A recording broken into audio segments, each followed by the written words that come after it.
Annaĩse, and today I'm here to share with you a book review. Today is my stop for Hear Voices book tour, and I'm going to be doing a book review for Troubled Water, and this is by Mary Annaĩse Heglar.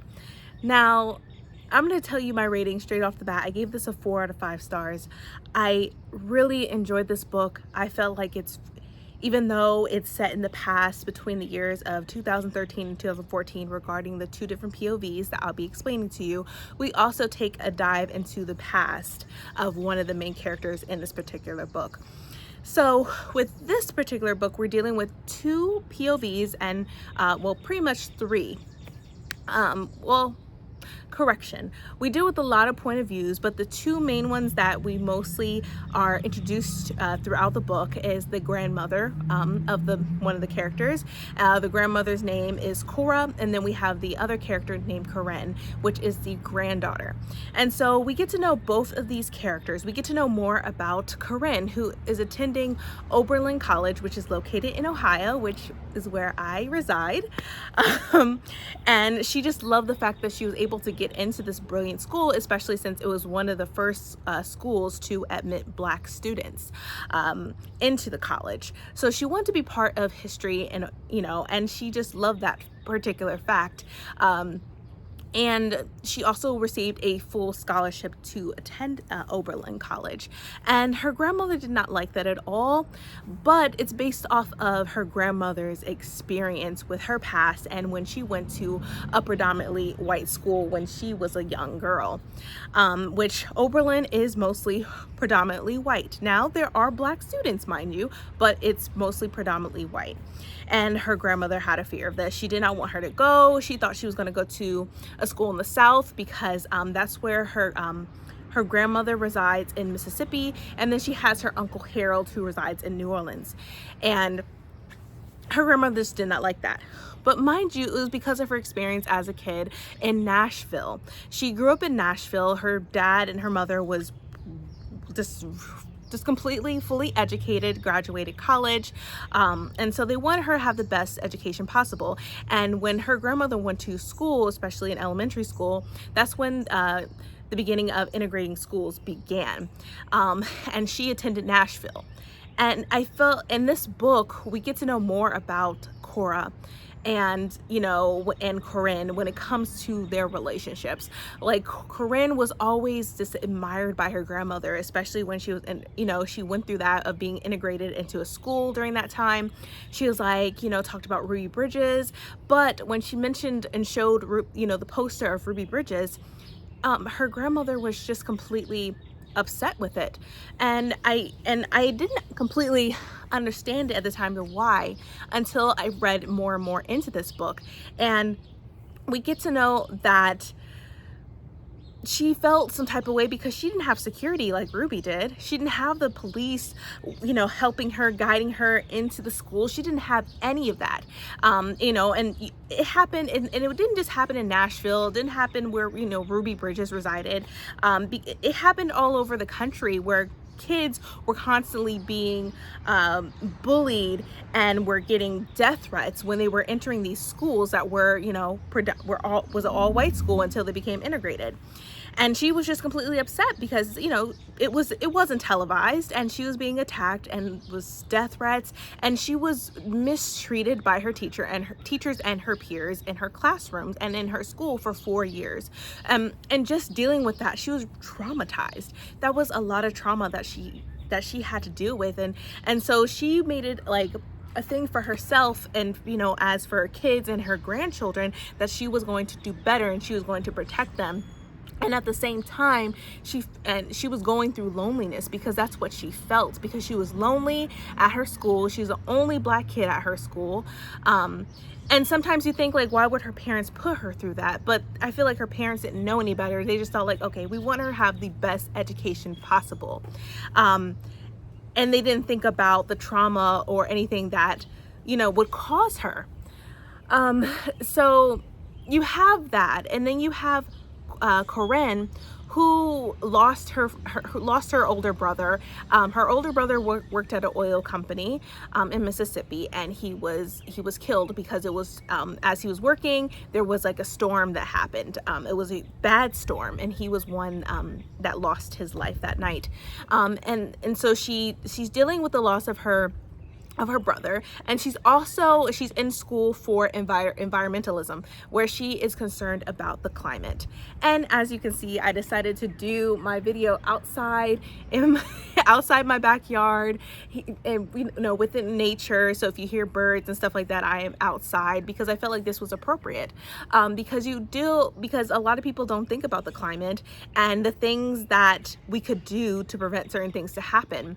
Like if you hear things in the background, you can hear cars driving by, which affect our climate so much. And she talks about how the earth is heating up, and a lot of disasters are currently happening throughout the world, and no one seems to be talking about it. So she is very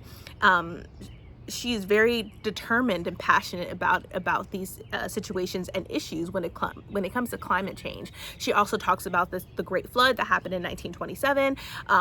People are like, why you just talk about that flood? It's a natural occurrence. Floods happen. And she's like, no, with this particular thing, that does not happen. Just randomly. These natural disasters are constantly occurring through year after year after year, and people aren't realizing that it's based on the actions of these companies. And she brings that all out when it comes to her brother's company, because that he worked for, the oil company, because they also contribute to climate change. So she made it her mission that she was going to protest. She was going to pretty much trespass and go to the company and protest regarding not only for her brother that she had lost when he was working for them, but also to show awareness of what they are doing when it comes to our world, all of our plants and animals, our economy, as regarding the climate. So she's trying to bring awareness, and her grandmother just does not understand her. They have this huge argument, which I had, see, you can hear a car going by, which she had made notes or talked about particularly. And then she goes on saying that, you don't know anything, this life that you have or whatever, you didn't have to live in these hard times like I did when I was young growing up in Nashville. She was just comparing experiences.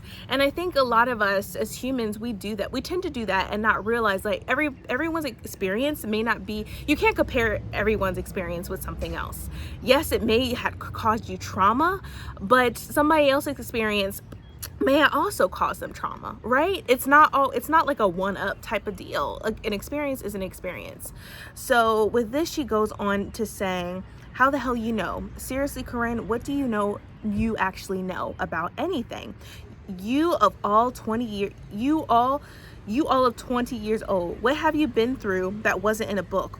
When you were a little girl, you was scared of ghosts. When I was a little girl, I was afraid of grown men dressed up as ghosts with guns and nooses and burning crosses. Corinne bristled to Grandma. If you were born after 1970, you'd never known suffering or sacrifice, and certainly not oppression. Your life had been handed to you, all wrapped up in a pretty little bow, dyed with the blood of the generations that came before you, and soaked with Grandma's own personal tears. It didn't matter how much you appreciated her because you could never understand. And you'd better not try to understand, because that would mean asking, and that would make her remember, and that was cruel. And so she goes on to pretty much, ever since Corinne's brother was passed away, they had a strain when it came to their relationship. She didn't know how to talk to her. I mean, she brought up asked her questions about how it was when she integrated into the school in Nashville, and she just was completely upset about it because it was pretty much like a trigger for her, and Corinne didn't know that. And I feel like Corinne really didn't know the boundaries that she had when it came to the conversations with her grandmother. And yeah, so they have this huge argument, because mostly what led up to this argument is when her grandmother found out that, or when Corinne finally told her grandmother that she was protesting, and she pretty much saying it was a waste of time and talking about climate change and all this stuff, and her grandmother just didn't want to hear it. She just wanted to push aside, you know, what Corinne wanted to do instead of supporting her. And a lot of times, you know, especially like a lot of older generations, especially for my parents, they are very one-sided. They mentioned to what happened to them in the past. My parents were born in the mid-1950s, and they talk about the experiences they had. Some of them, sometimes they don't really want to bring certain things up because it was a trigger for them and it caused a lot of trauma, which I completely understand. And I feel like nowadays with stuff is happening regarding protesting, regarding Israel, Palestine, which it brings in this book as well. I feel like sometimes some older generation, not all, they have a tendency of saying they don't understand. And I feel like for them to understand is just like, okay, maybe you may not understand, but you have a child or grandchild out there that is fighting for something they truly believe in. And really all they want you to do is just to support them. That's all they want, is just support. And that's what Corinne wanted from her grandmother. It's just her support. It's not for her to understand. Like if her grandmother wants to understand and get to know more about environmentalism and about climate change and why Corinne is so passionate about this topic, I feel like she will do her research and she will begin to understand, which that happens closer to the end of the book. And they end up having a heart-to-heart and an understanding, you know, for one another, and looking at each other and talking about their different experiences that they both had went through. And I had made, let me see, I had put one in the back where they have a a touching moment. So this is when Corinne asked her, you remember when you, or when her grandmother reminded Corinne, you remember when you got that poster of Ruby Bridges? She said, yes, ma'am. Corinne's stomach sank as she thought about the memories that poster must have brought back for grandma. I'm sorry I reacted that way, like that, but the reason I did it is because when most people see that painting, they see a brave little girl. But when I look at it, all I see is those marshals at her side, and I have to wonder, where the F were they when I was going to school? When those white folks were screaming in my face, threatening to tie me up by my shoelaces, threatening to kill my mama and my daddy in front of me, measuring my pastor for a casket. They were burning crosses and hanging black men in effigy. Hell, they bombed a school to bits, and not once did the U.S. Marshals or the National Guard or any effing body come to Nashville. And that's what I brought to you up early on and with this review, and that's what triggered her with that poster and why Corinne brought up, you know, all that, especially Ruby Bridges, and she was just completely triggered by that. And I think, and as I said, they were having a better understanding of one another as they were getting closer to the book, or closer to the end of this book. And I just love that. I love that it took a while for her grandmother to understand what Corinne really wanted from her. I know that her grandmother felt like she had failed her parents because she had dropped out of Fisk, because her grandmother attended Fisk, but then she got pregnant, and so she dropped out, and she felt like she was being a disappointment to her family. So she's like, okay, I got to do better. I got to raise my kids right. I got to raise my grandchildren right. And every moment she felt like she was a failure. And Corinne gave her that reassurance, that reassured her that, grandmother, you are not a failure. I admire you. You are like my #1 hero. And I think that's what helped them when it came to their relationship with Corinne and Cora. And then it goes on to say, let me see. It says the three of them, which that also includes her Uncle Harold. It says the three of them sat together, troubled by the weight of history and the messiness of the truth. Corinne would never see her grandmother the same way again. This was the first time she'd ever truly seen her. She finally saw the trauma behind her family drama, and she began to understand the depths of words like forgiveness and sorrow and regret and love. So just with that alone, that's just beautiful. This book is just well done and beautifully written. I like that we go into getting to know Corinne as she attends Oberlin and her aspirations and what inspired her and what she wants to do in her, in the future. I'm glad that we get to know more about her grandmother Cora and about her background. Like, I find it very fascinating, and I think when it comes to protesting and when it comes to family, you just have to come together. Yes, you may argue. Yes, you may have disagreements, which that is being human, right? And I just love the fact that they came together. and they talked about their trauma. They talked about what their triggers were, because I feel like once you have these conversations, which I feel like sometimes like in Black families we like to just shove these issues aside and not talk about it. I like the fact that it does that for this particular book. Yes, they may have their differences, they may have, you know, and stuff like that, but they do eventually come together and they get to understand one another as grandma and granddaughter and uncle. But yeah, I gave this a 4 out of 5 stars. I really enjoyed this book. I have to thank Hear Our Voices Book Tour for allowing me to be part of this book tour. This was just an amazing experience. This was an amazing book. It was hard for me to put it down, to be quite honest with you. I cannot wait to read more books by Mary Annaĩse Heglar. This was amazing. I also love this cover as well. Well done.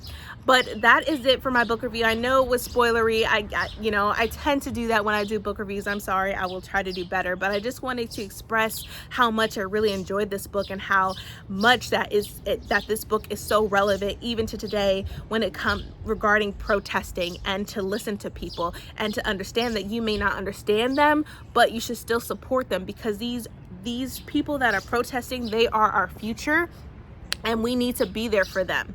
But that is all. That is my book review. I really hope you enjoyed it. Once again, thank you so much for Hear Our Voices Book Tour for allowing me to be part of this tour. But yeah, have a great day, everyone. And once again, thank you for watching.